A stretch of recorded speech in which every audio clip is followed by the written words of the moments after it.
Yeah, sometimes the racing is not the best part of my job, I have to say. The pressure you feel in the Tour de France, every day waking up with a little bit stony in the stomach, like, oh, I cannot lose time today, I cannot crash, I need to be all the time in the front, especially the fight, to be all the time in the right position in the front. You cannot lose any second the concentration.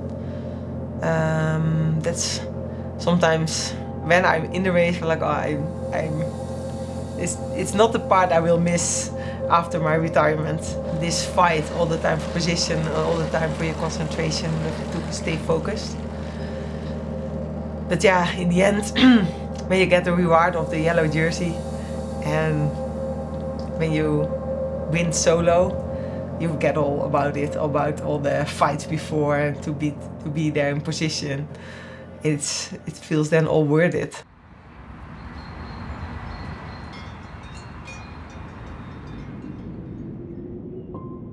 Yeah, so I come from a family where we really were into following sports, but not doing the sport ourselves.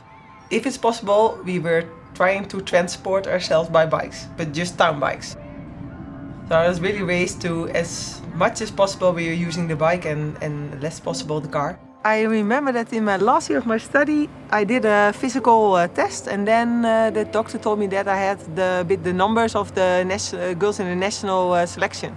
So that planted the seed, like, hey, I have talent, and I need to develop my talent. Yo!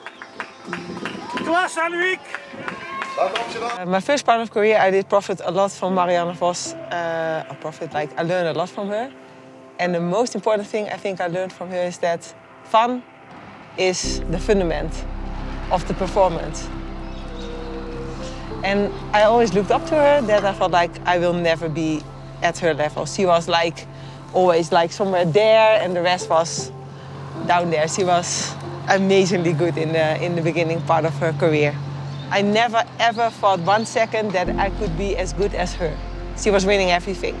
She felt from another planet. And they could exactly see where I attacked. It's the best. It took me 3 years to find this climb, actually, because everyone knows it, but that was the time before Strava and Google Maps, I think, in 2013. Yeah. So I remember that I had to pass those shitty corners, and there it was gravel then. Now it's all paved. So before he was here with a pink bike, and now I'm here with yellow.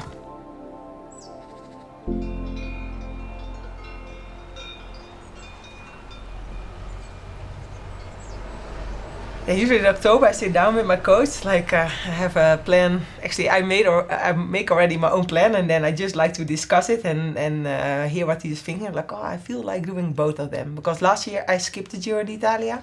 This year I was like, oh, I don't want to skip the Giro also another year. Because I love the race, and I love to race in Italy. Probably last November, December, and I remember talking to Annemiek about her plans, what was she planning for this season, and she said, well, I'll try Giro and Tour. And I said, like, wow. And so she was so focused on that. It was also not so hard to put myself into the focus mode again after the Giro d'Italia with such a beautiful goal as the Tour de France coming up. So yeah, it was not hard to find my energy back. I love to race in countries with a little bit mountains, more hard races. Vuelta is also important for my team, riding for Movistar Spanish team. And for sure it's nice to win 3 Grand Tours.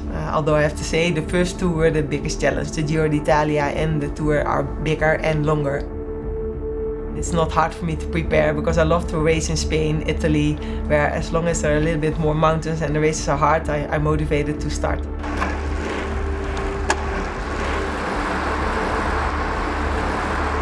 Yeah, for me it's awesome to join the guys sometimes for training because it puts me a bit out of the comfort zone. Usually when I wake up I think, oh, today I have to go with the guys. That means for me suffering, hanging on, because they go faster than me. So I go out of my comfort zone whole day. So it's not the nicest feeling, but I know it makes me better. She's incredible, no? The power that she have, how she work, how she suffer on the bike, it's crazy, no? We saw it now in the Giro and in the Tour de France. it was crazy how she won. I mean, if you look from outside, you said, oh, Annemiek won Giro d'Italia, easy. But for example, I remember the stage that she fell down, that she crashed descending, and then she arrived to the finish and said, hey, don't worry, I'm here, I'm sorry for my mom. She has a very, very special relationship with her mom. And so, you know, her first words were for her mom. So it seems that everybody is under control, but in a cycling race, you know, in 2 seconds, everything can change. Yeah, I think my number one driving force is that I still see details to improve myself on the bike.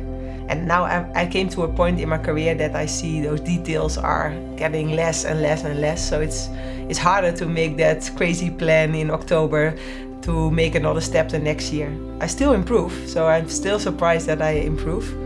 But yeah, that's the number one driving force. It's not the winning, it's to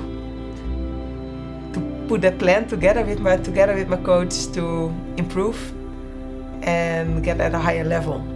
And it's also why it feels right to now announce that my retirement end of next year, because I feel that the plans or the details to improve myself are getting smaller and smaller. Oh, I'm a bit I'm sad to think about my retirement because I love it so much still. But I'm also super motivated because I'm also sure there will be new challenges for me waiting. And maybe the challenges now for me on the bike are a bit finished. But for sure I want to go until my last race. I don't want to be too much busy with stopping and retirement, because I want to go full gas until my last race. And it's priceless to cross a line, especially solo. And it's easy to forget the hard moments that you don't like so much. Yeah.